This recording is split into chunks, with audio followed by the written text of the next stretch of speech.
अस्सलाम वालेकुम viewers, welcome back to my YouTube channel daily tips with Asma. आज की इस वीडियो में हम आपको बताएंगे मुसीब नाम का मतलब क्या है। मुसीब नाम का शुमार लड़कों के नामों में होता है। मुसीब एक इस्लामी नाम है। मुसीब नाम की इब्तिदाई तारीख़ अरबी ज़बान से निकलती है। मुसीब नाम के अफराद के लिए खुशकिस्मत नंबर 8 माना जाता है। माहिरीन के मुताबिक मुसीब नाम के लड़के बहुत नेक सीरत होते हैं।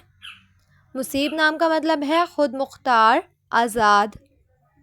मुसीब नाम के लड़कों के लिए खुशकिस्मत दिनों में बुध, जुम्मा और हफ्ते का दिन शामिल है। मुसीब नाम के अफराद के लिए मुआफिक रंगों में नीला, पीला और सफ़ेद रंग शामिल है। मुसीब नाम के अफराद के लिए मुआफिक पत्थरों में हीरा पत्थर शामिल है।